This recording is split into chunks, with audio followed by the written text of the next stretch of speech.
Good morning, Good Janet morning. McCall. How are you? I'm well, thanks. How are you? I'm great. Thank you for welcoming us to your beautiful, beautiful neighborhood, the Strip District. It's a pleasure. We love this neighborhood. Glad you're here. Which is funny because most people don't think of the Strip as a neighborhood.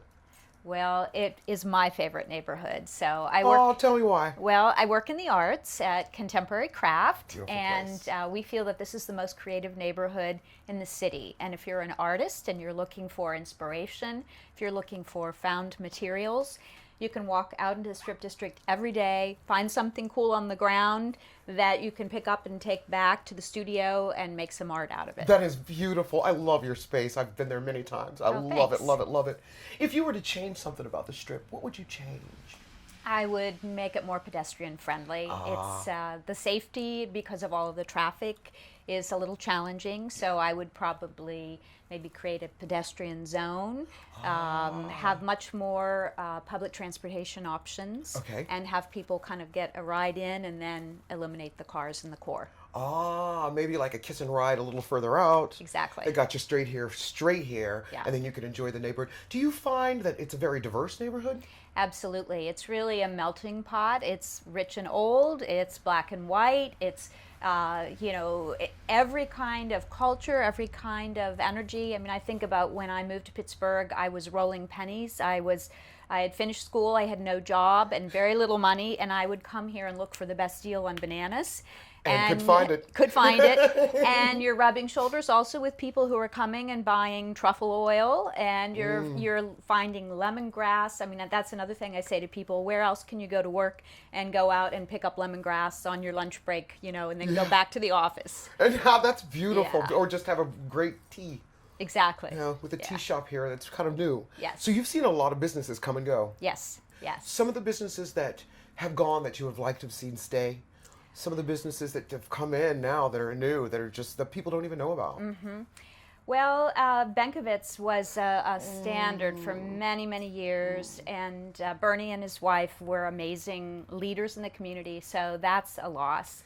I think that the small family-owned businesses who have been here for generations and really fought to keep this place vital, those are the ones that I celebrate as heroes, and, Yes, they are. I hope that many of them can stay. I think in terms of new businesses coming in, there's such an interest in crafted food and beverage, amazing new restaurants and bars coming in these days, a lot of young energy, which is terrific. But what I'm hoping is we can keep that balance of old and new. Old and new. Mm-hmm. Yeah, keep it very rich. This is very rich. I mean, this is a famous area. Speaking of being a famous area, if you had a friend that came in from out of town, where would you take them first in the Strip? Now, I kind of know the answer to this. Okay. Well, there's so many answers to that. Now, maybe I'd have to bring them to where I work. I was going to say you have to take them there. Everybody goes they there could when see they an come out of town. exhibition gallery, they could make art, they could buy something wonderful that's handmade. But I would also, of course, take them to Primanti's for the classic Pittsburgh sandwich. I'd take them to Enrico Biscotti. I would take them to La Prima Coffee. There's so many You make me want to go now. wonderful opportunities. Where do you see the Strip District in 25 years? What does it look like? How do you envision it? Well, I know a lot of hard work has been done in terms of the riverfront visioning, and I really hope to see the realization of a lot of the plans that the River Life has in terms of developing the waterfront, having wonderful leisure activities there that are accessible to all. I know that there are plans to develop housing here where we're sitting. Really? And so many more residents will be here, which will also help enliven the neighborhood. Mm-hmm. And there are plans for the Buncher Company to develop the produce terminal building, which is the landmark in this neighborhood. And so, we look forward to working with them to see that transformation occur. And their intention is to create a festival marketplace in the front of the building where a lot more special events could be happening outside. Oh my goodness. I don't know if I want to wait 25 years for that. I could have fun with that right now. That sounds like fabulous. Yeah. If you were to go to another Pittsburgh neighborhood and you saw something that inspired you or something that you would like to emulate in that neighborhood, what neighborhood would it be and why? Well, I think the most successful neighborhoods really remain very small scale and personal, and they have that mix of live, work, play. on this individual personal scale. So I've actually thought more of European neighborhoods in terms of thinking about small cities that have the center area as a pedestrian zone and everything mixed together. If I think about Pittsburgh, you know, it's again neighborhoods where you can walk out of your house and in a half block you're in a wonderful restaurant or coffee shop. So I see that happening in many different neighborhoods. I see that happening, you know, on Bryant Street in Highland Park. Yes. I see that happening, you know, Lawrenceville's doing that Lawrenceville, kind of- exactly. Yeah. So Well, I think you guys have actually, in my opinion, the Strip was probably the first people to kind of do that. First neighborhood to do that. absolutely. But like I Yeah. say, it's hard for me to imagine people living in the Strip. When you say people that live here, you mean people that have homes here? Yeah, there are a lot of new residents that are moving into the Strip, although when I started working here, which was 17 years ago, there were almost no residents. We tried to connect with them and we really couldn't find many people living here. Now a lot of the old warehouses are being converted into, you know, condos, and there are many more new tenants coming in.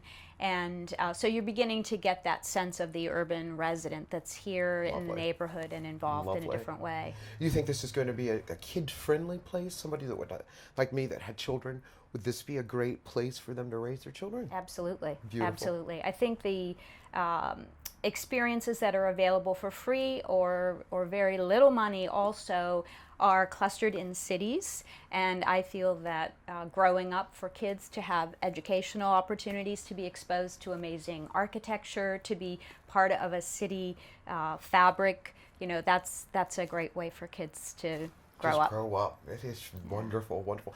Tell me about some of your local landmarks. You have so many in this area. It's very concentrated, and people don't even, they drive past it every day and don't realize this church has been here for 100 or 200 years. Or, Exactly. You know, I mean, I have. I'm like, wait a minute, that church is interesting. I've never seen it, but I have. Yeah. Well, St. Stanislaus is the church that's, you can see the steeples from here, and it's catty-corner from Contemporary Craft. It's an amazing old Polish Catholic church, and at a time when many of the urban churches have been closed and their congregations have been moving away, St. Stan has really reversed that trend. They have a very growing, very dynamic congregation with a lot of people who drive now from the suburbs into St. Stan's, and they have beautiful services and real strong engagement in the community. They're a great neighbor. So really what it says to you is that when most people think the Strip closes down on Sunday, it's actually very vibrant and alive on Sunday. Absolutely. That is wonderful, Yeah. because like some neighborhoods just shut down.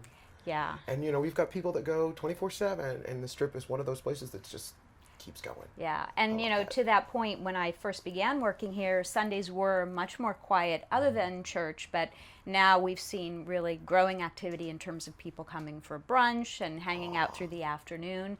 The other thing I wanted to mention is that I occasionally will meet one of the old-time workers from this produce terminal building, and they sometimes will stop in and share their stories. They'll walk in the door and say, "What is this place?" And they tell me that they worked in our building, and I was told that there used to be 3 shifts, 8-hour shifts. The building was open 24 hours a day, people constantly coming and going, truckloads and trainloads full of produce being unloaded. And on the second floor, there was an auction house, and there were live auctions going on all the time. Wow. So that's a great part of the history of the neighborhood. That's and an again, eye-opening in itself. yeah, but I hope it's something that we don't lose sight of as the neighborhood changes. It's That about wonderful what really history. happened. Yeah. Yeah. Beautiful. Do you have local heroes, sung and unsung? Well, I have to say Becky Rogers has been a champion for this neighborhood. She was involved with Neighbors in the Strip from the beginning. She's been an advocate. She's worked tirelessly to bring people together and get more visibility and more resources, and so I would name her as a hero. Beautiful. I think you're a hero too. Oh, I have been thanks. to your space many times, and I just, every time I go, I'm impressed. Every time. Oh, well, thank you. Thank you so much, it's just Janet. been fun. It's been wonderful. Thanks Yeah. for inviting us to your beautiful neighborhood, the Strip District. Thank you. It's a Thank you. pleasure.